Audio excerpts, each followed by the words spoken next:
Bom, gente, vamos falar sobre o uso e conservação de germoplasma. E para a gente falar de germoplasma, a gente tem que falar de planta.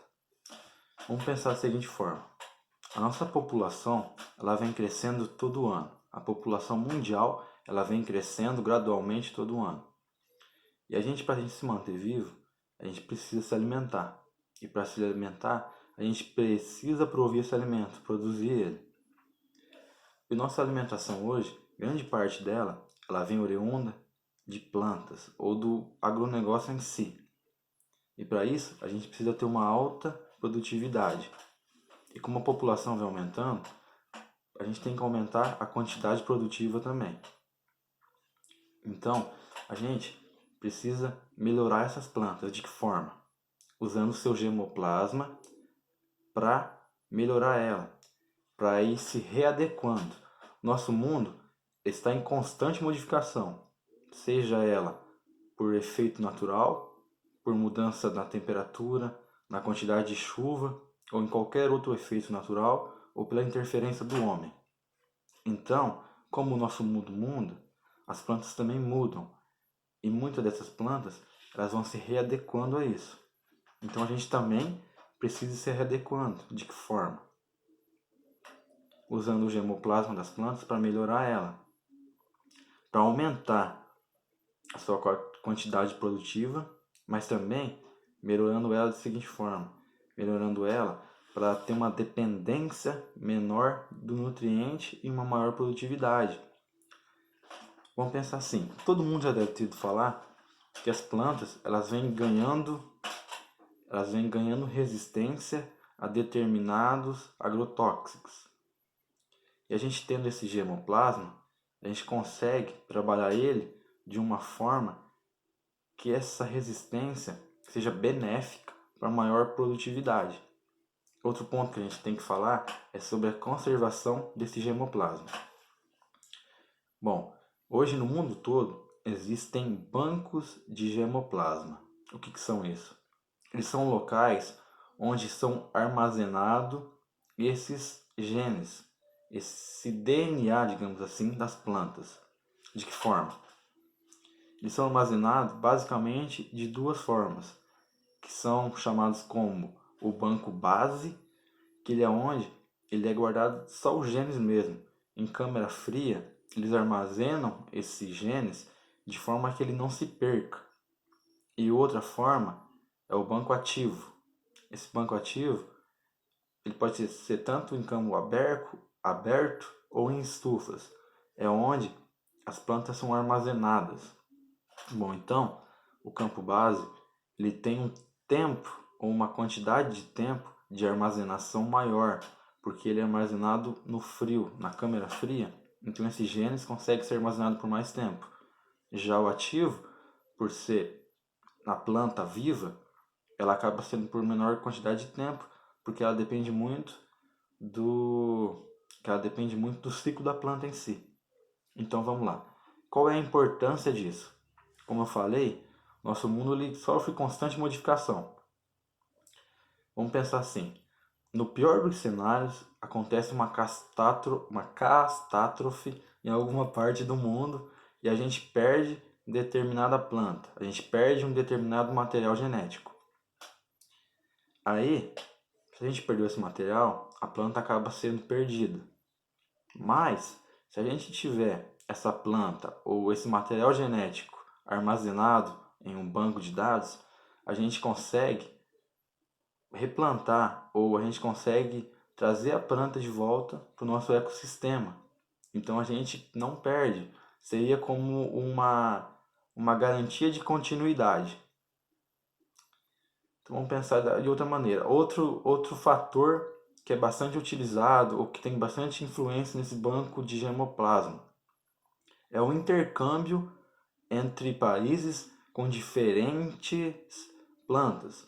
Vamos pensar assim: a gente aqui no Brasil, a gente tem uma planta nativa. A planta é nativa nossa, então ela já está adaptada ao nosso clima, à nossa topografia, ao nosso solo. E um país lá do outro lado do mundo, ele quer utilizar essa planta, ele quer produzir ou ele quer, sei lá, cultivar essa planta lá. Mas essa planta, ela já é adaptada na nossa região. Lá pode ser uma região mais quente, ele pode ter um clima mais quente ou mais frio. Se a gente pegasse uma muda ou um pé dessa planta, ou uma semente e introduzisse nessa outra área, provavelmente ela não se adaptaria, ela não chegaria a germinar, ou se germinasse ia morrer. Já se a gente tiver disponível os genes dela, a gente consegue modificar esses genes, consegue adaptar ela a um clima diferente, a um solo diferente. Então, ela consegue ser readaptada para ser utilizada em outra área. Vamos pensar de uma outra forma. Como eu falei, a gente modifica muito as plantas, a gente modifica muito o material genético. A gente tem uma cultivar que ela produzia naturalmente. A gente modifica ela colocando nela uma resistência a determinado inseto ou a determinado produto. Só que no decorrer do tempo, essa resistência se perde ou essa resistência ganha um a mais que a gente não gostou. No caso, se a gente tivesse só uma cultivar ou só uma planta que a gente modificou, a gente teria perdido a planta mãe, a gente teria perdido a planta que proporcionou a planta nativa.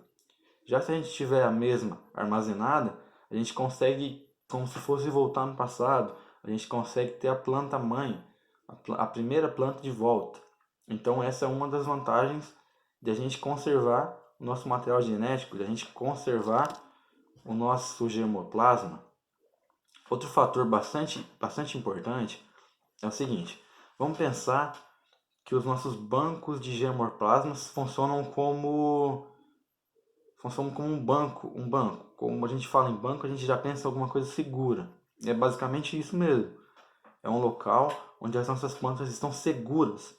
Elas estão guardadas lá para a gente não perder esses genes, para a gente não perder essa planta por N fatores, podem ser qualquer um mesmo, seja ele fatores climáticos ou pela ação do homem. Olha, vamos pensar na Arca de Noé, que foi onde foi guardado uma fêmea e um macho de cada espécie para ter a continuidade, para que depois do dilúvio fosse possível ter uma continuidade daquele animal. Para a gente, o nosso banco de germoplasma é isso, é a nossa Arca de Noé. É onde a gente guarda os nossos fenótipos, os nossos genes, as nossas plantas, para uma continuidade, que a gente consiga dar uma continuidade se alguma coisa der errado. A gente pensando no nosso lado agronômico, qual que é a importância disso? Bom, a gente convive diariamente com pragas, com insetos, com o empecilho do efeito climático, com tudo isso. Vamos pensar assim, que a gente teve um ano péssimo, com muita chuva ou com muito sol. E a gente acabou tendo uma produtividade muito baixa. Daí a gente vai fazer o quê? A gente vai tentar melhorar essa planta de alguma forma. E se a gente tem um material genético armazenado, fica mais fácil, porque para armazenar, esse material ele foi mapeado, ele foi classificado. Então a gente já tem um pré-estudo disso. E a gente tem esse material armazenado. A gente consegue fazer esse melhoramento com base nisso, nesse material já armazenado. Então ele é sim muito utilizado, ele tem a sua viabilidade, tanto na parte de conservação quanto na sua parte de uso. Porque, igual conservação, igual eu falei, a gente tem uma garantia de continuidade. A gente tendo esse material conservado, a gente tem uma continuidade num fator, ou a gente tendo um efeito, ou a gente chegando a um ponto que a gente perdeu determinada planta, determinado material genético, se a gente tiver o mesmo armazenado, pronto, a gente consegue trazer ele de volta para o meio, a gente consegue trazer ele de volta para o ecossistema, para o nosso ambiente. E na questão de uso, igual eu falei, é na questão de melhoramento, na questão de intercâmbio. Então, esse germoplasma, ele é muito importante. Esses bancos, eles são bancos. Eles guardam para a gente os nossos dados, dando para a gente uma certeza de continuidade. Então, sim, é muito importante, tanto o seu uso quanto a sua conservação. Então é isso, gente. Muito obrigado pela atenção.